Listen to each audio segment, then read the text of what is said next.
jungle.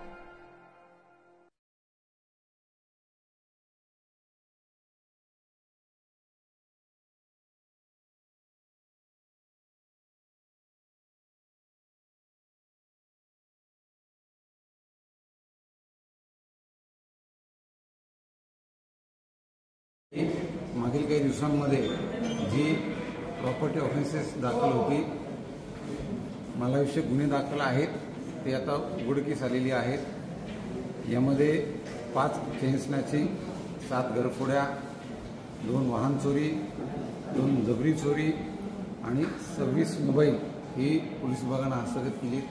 यामध्ये एकूण 9 आरोपी आणि साधारणतः 35,17,400 रुपये इतका किमतीचा मुद्देमाल ही जप्त करण्यात आलेला आहे। ही सर्व गुन्हे वेगवेगळ्या पोलीस स्टेशनला दाखल आहेत।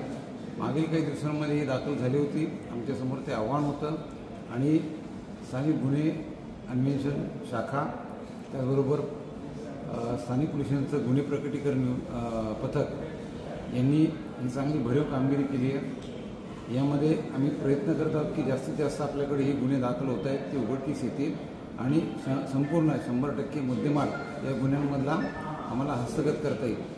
तसंच या गुन्ह्यांना आळा घालण्यासाठी आपण सातत्यानं कोमिंग ऑपरेशन करतोय। आरोपींचा जे रेकॉर्डवरचे आरोपी गुन्हेगार आहेत त्यांचे आदानप्रदान आपण करतोय, जेणेकरून यांच्यावर आमचं लक्ष राहील। आणि सर्व नागरिकांना मी आश्वस्त करतो, पोलीस विभाग काम करत आहे। आपणही काही जागरूक नागरिक म्हणून काही गोष्टींची खबरदारी घेणं गरजेचं आहे।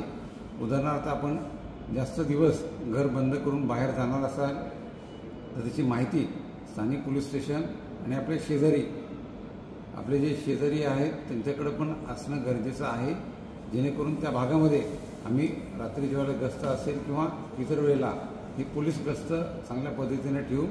त्या भागामध्येही आपलं फिक्स पॉईंट आम्हाला नेमणं सोपं जाईल।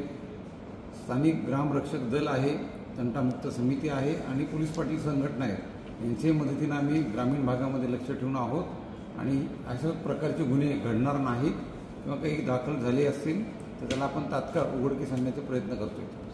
पोलीस ताई आणि पोलीस दादांच्या संदर्भात माननीय पोलीस महासंचालक कार्यालयाकडून पोलीस काका आणि पोलीस दिदी या संकल्पना निर्गमित करण्यात आल्या होत्या।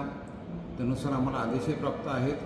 सर्व जिल्ह्यातील शाळा आणि कॉलेजमध्ये या दोन्ही पदांसाठी पोलीस काका आणि पोलीस दिदी कर्मचारी हे नियुक्त करण्यात आलेले आहेत।